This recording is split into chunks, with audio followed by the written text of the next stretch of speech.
नमस्कार, स्वागत है आप सभी का तुलसी तीर्थ के इस चैनल पर। आपका स्नेह, आपका आशीर्वाद निरंतर बना हुआ है और आशा करती हूँ सदैव बना रहेगा। हमने एक नई श्रृंखला आरंभ की है, हमारे दिव्य संत। तो आज जिस संत के बारे में हम एक दृष्टांत कहने जा रहे हैं वो है स्वामी रामदास। आइए, रामदास के बचपन का नाम था नारायण। 17वीं शताब्दी के एक महान संत, दार्शनिक और आध्यात्मिक गुरु और भगवान राम के अनन्य भक्त। समर्थ समुदाय की स्थापना करने के कारण वे समर्थ रामदास कहलाए। उन्हें समर्थ रामदास, रामदास स्वामी आदि कई नामों से जाना जाता है। रामदास का जन्म मराठी ब्राह्मण परिवार में हुआ। जब वे बहुत छोटे थे तो पिता का देहांत हो गया। तत्पश्चात रामदास का झुकाव अध्यात्म की ओर हुआ और उनका संपूर्ण जीवन प्रभु राम की भक्ति, ध्यान और पूजा पाठ में बीता। छोटी सी ही आयु में 12 वर्ष की कठोर तपस्या की और भगवान राम का साक्षात्कार मिला।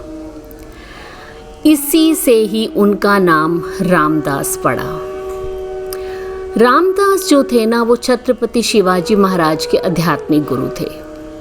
गुरु और शिष्य के इस अनोखे संबंध की एक बड़ी ही प्यारी कथा। एक सुबह छत्रपति शिवाजी ने अपने सबसे प्यारे मित्र बालाजी को अत्यंत महत्वपूर्ण भूमिका के लिए बुला भेजा।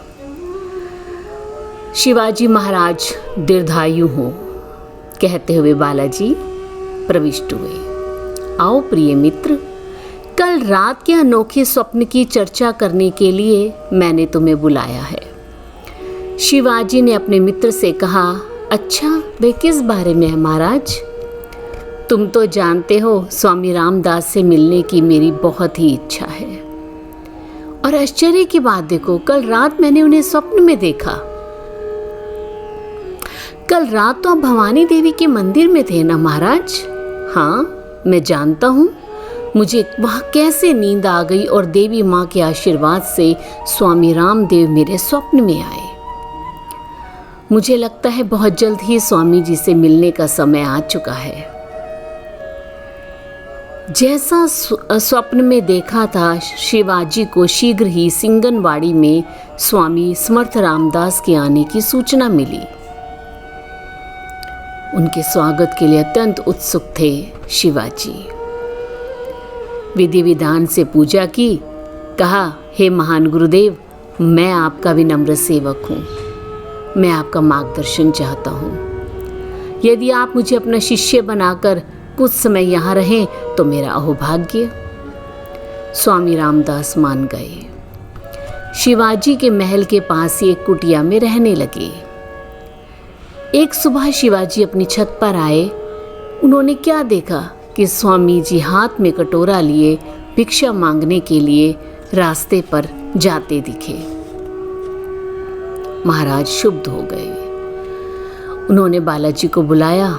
कहा, हे मित्र, गुरु के विषय में तो क्या कहूँ, मैं जानता हूँ वह कुछ भी नहीं, पर समझ नहीं आ रहा कि भिक्षा मांगने का कारण क्या। बालाजी ने कहा, महाराज परेशान क्यों होते हैं? दोपहर में गुरुजी से आपसे मिलेंगे, तब प्रतीक्षा करते हैं, फिर आप पूछ लीजिएगा। दोपहर के समय जब समर्थ रामदास शिवाजी से मिलने आए तो शिवाजी ने बालाजी को इशारा किया। बालाजी ने एक पर्ची गुरु के चरणों में रखी। रामदास जी ने पर्ची उठाई। शिवाजी का संदेश था कि शिवाजी ने अपना संपूर्ण राज्य रामदास जी को समर्पित किया। रामदास जी मुस्कुराए। कहा, शिवाजी, मुझे अपना साम्राज्य अर्पित करोगे तो तुम क्या करोगे? स्वामी, मैं आजीवन आपकी सेवा करूंगा, यदि आप मुझे अपना शिष्य और सेवक स्वीकार करें। स्वामी रामदास ने अपने थैले से कटोरा निकाला और शिवाजी को देते हुए कहा, ठीक है शिवाजी, यह कटोरा लो और कल से मेरे साथ भिक्षा मांगने चलो। अगले दिन शिवाजी स्वामी रामदास के साथ भिक्षा मांगने गए। भिक्षा मांगकर वे वापस अपनी कुटिया में लौटे और भोजन किया। तो रामदास ने शिवाजी से पूछा, आज आपने एक राजा की तरह क्या किया?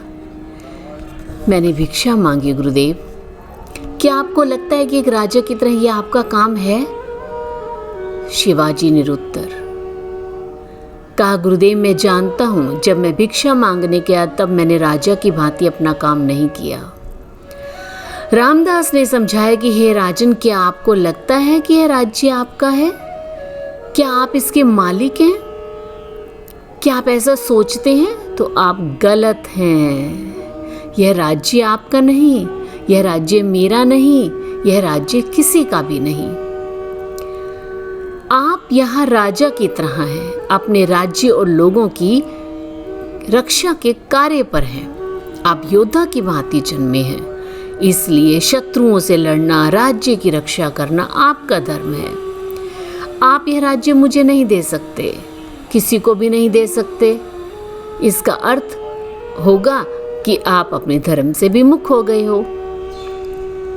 स्वामी रामदास ने ध्यानपूर्वक सुनते हुए शिवाजी को एक नारियल, मुट्ठी भर मिट्टी, घोड़े की लीद, पत्थर के छोटे टुकड़े दिए और कहा, यह मेरा आशीर्वाद है। शिवाजी को समझे नहीं। उन्होंने गुरु का इन सब चीज़ों से क्या देने का तात्पर्य विचार करने लगे। तो रामदास ने कहा, यह सारा उपहार आपके पास सदा रहेगा। आपकी धरती, मिट्टी, आपका किला, कंकर, आपकी सेना, घोड़े की लीद, और आज के बाद से आपके पास इनकी कमी कभी नहीं होगी। आज से आप केसरिया चादर लहराएंगे, अर्थात आपका झंडा केसरिया होगा। कितना सुंदर दृष्टांत है रामदास जी का शिवाजी के प्रति।